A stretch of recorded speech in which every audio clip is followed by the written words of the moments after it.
Hi everyone, this time I've got a lovely Epiphone gold top Les Paul. Look at that, fantastic, isn't it? The Korean ones are often thought to be better than the China ones. I've definitely found that to be the case. It's in brilliant nick. There are a couple of problems with it, as there always is when you buy and sell guitars. The toggle switch cuts in and out, so that's got to be changed. And I'll also put the poker chip, the disc, rhythm and treble. I'll put a new one of those on too. I'm going to overhaul the electrics, get all them sorted. There's a couple of knobs there that are just loose and they pull straight off, so they'll be corrected. And I'm obviously going to service all the electrics and the pots as well.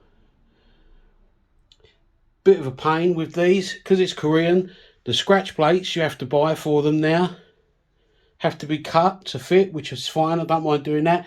But often, as with this one, the screw hole in the new scratch plate, or the pick guard, whatever you want to call it, doesn't marry up, so you have to drill another hole. So that's fine if you keep the pick guard on it, but when you take the pick guard off, you're then left with two holes rather than one. You could fill one, but whether you'll match that accurately enough or not, I don't suppose you will. I don't like to do that anyway. I don't like touching up guitars really, unless you really have to.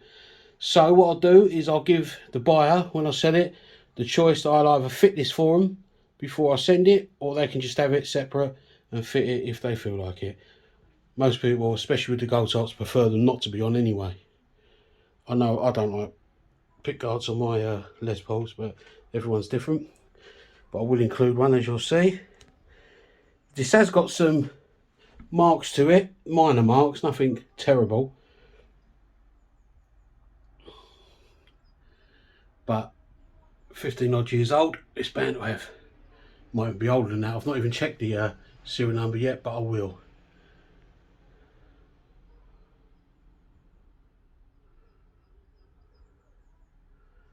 But it's in really good nick, really, all round. Lovely. I'll flip it round for you soon, so you can see the back too. Now, there are some marks I can say on this paint, but I can't even film them. There's a little crack to the glaze underneath one of those knobs, but I can't even film it. I'll try and take a photo, but I mean, it's really hard to see unless you're real close up to it. Let me turn it round so you can see the back. There's the back. As I said again, I've got some marks, but really difficult to film. Trying to get that one in. I don't know if you can see it just about, but I mean, they're really minor. But there's the neck. Scarf joint there.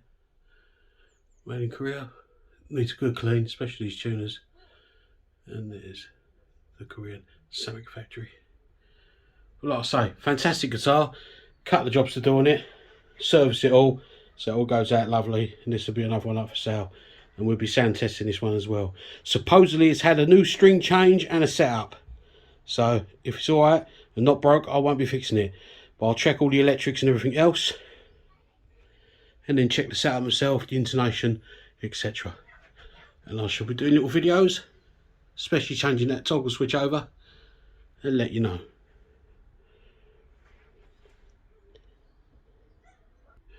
Right, now the first job is to change this toggle switch. Now all you need to do is loosen that nut with a socket, or carefully with a pair of flat nose pliers, and undo that and take it off, and then turn the guitar over and take off the back, and I shall show you how to do that. There's the new switch in there, and it's quite simple. I'll show you what to do as long as you're competent enough to solder. Now when the nut is taken off, these are often stuck down. See, the little self-adhesive pads. Okay, try not to put a screwdriver underneath them. Just use your nail or something plastic. See how it comes up? Just take it easy. This is where it pays not to bite your nails. Just take it easy.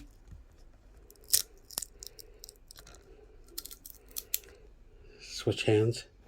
It's very difficult to film these sort of things sometimes on your own. keep going around. Using your nails, that's it, and then it just pops off. See that? You clean off all that residue. Okay, and then your new one. Where's that? That's it. Your new one will have an adhesive back too. Okay, so that's that off. Don't use screwdrivers. One slip and you scratch your guitar. Okay, just take it easy. Just do it with your nail. Most of them are so old, they'll just fall off anyway. Anyway, onto the back now. Just before I do turn it over, I've just wiped that off with this cloth, and it's took most of the residue of that sticker off. Okay, if it's tricky, which some of them that are on there like solid, the adhesive, not the actual disc, but it leaves like a film behind it where they've used the old adhesive, WD-40 just on the cloth, not on the guitar, just spray it on the cloth, and that brings it straight off. Or some rubbing alcohol. Not everybody's got rubbing alcohol though, so WD-40, that's all, on a cloth. Okay, and it rubs straight off, but most of them, as that one has, just comes off with a little bit of a rub. Okay, let's turn this over. Again, I'm one-handed, so I have to do things in advance. I've undone all those Phillips screws and taken them out. Then this disc, just with your nail again, pops out. Again, no screwdrivers. Now there's the switch. The switch at this stage should just pop out, but you might not have a lot to work with, especially on these old guitars, but we'll have a look. I can't really do this one-handed, so I'm going to have to do it two-handed. 1 second. Now, as you can see here, I've had to take that switch out, but I've had to feed it from this panel. So sometimes you'll have to take off that panel and push these wires up to feed it, to give you enough on here, okay, to unsolder those and to solder on the new switch. Okay, so now I'm going to go and solder on the switch. Okay, what I'm going to do first is tin the new switch. That just means getting some solder on it to make it easier for the wires to stick to.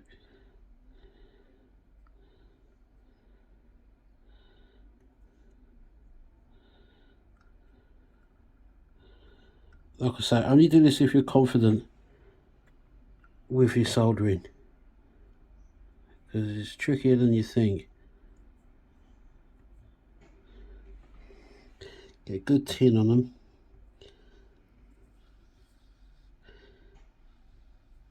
Because then it'll make it easier to solder. What you essentially want to do is cover them holes. And as you see, it tends to go everywhere but the holes.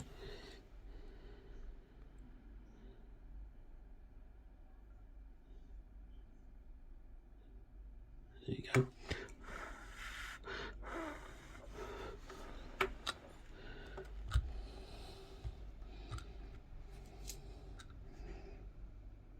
And this side is for the ground.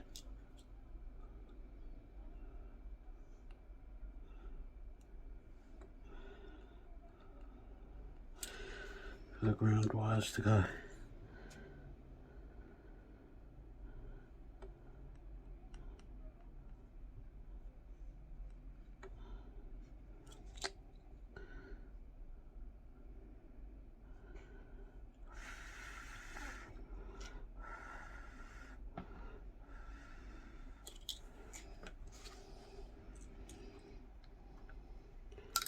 Okay, once they're all tinned,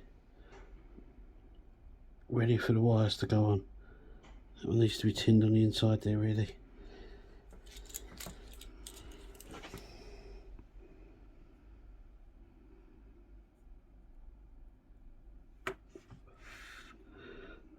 Right, now to unsolder these wires, if you want to move up to this switch, you've got to remember where these go. So this is a slightly different switch. Now this yellow wire here is a pickup with a ground. This red wire is a pickup with a ground. Okay, and that middle grey has got a ground, and that goes straight to the output jack of the guitar. So just remember where they all go, and it's just a case of unsoldering them. But you've got to be careful you don't drip any solder on the guitar. This should come off quite easily once you, like that, see? Next one. It comes off. As soon as you heat them up, they should just pull straight off. Okay, now I'm gonna not bore you and do them all. I'll come back when this is done because it is tricky to film and get this done. Just wanted to show you, once you've got your switch in, this disc has a self-adhesive backing. Okay, so you just take that off and then stick it to the body. Obviously can't do that one-handed, so I'm going to come back when it's done. There it is.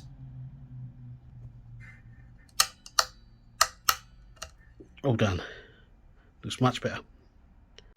Right, now that's done. Switch is all on, lovely. Nice new switch. I bought a gold one as well to go with the colour of the body. Now, with these knobs, these knobs just pull off. Just like that. This one's a bit trickier, but it does pull off as well. These two are solid. Now, the reason for that is these get crushed over the years. So you just need to widen that pot with a screwdriver. Not a lot, because you don't want to break the pot. But put a screwdriver in there. Just bend it out ever so slightly. There you go. And the same with this one. Screwdriver in the slot. Can't get one in there, so we'll use a smaller screwdriver for that one. 1 second. This one obviously needs a thinner screwdriver, and that's all it is. Just bend it out, slice it just a little bit, not too much. If it's too much and you'll find the knob don't fit on there, you just use that to crimp it together slightly. But these, make sure they're up full. Position the 10 where you want it and push it on. See, they're still quite loose. So what you do is you just carry on, just widen it ever so slow. Just do it a little bit at a time.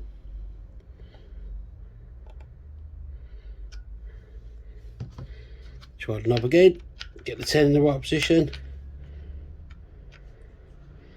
That's a lot more, that's it. That's a lot more sturdy. Now, that don't come off. There you go, and you do the same with this one. Simple as that. Now, I just wanted to point out this pick guard. Now, I purchased a new pick guard for it, and as you can see, it fits lovely. The only problem is that the screw hole doesn't match up.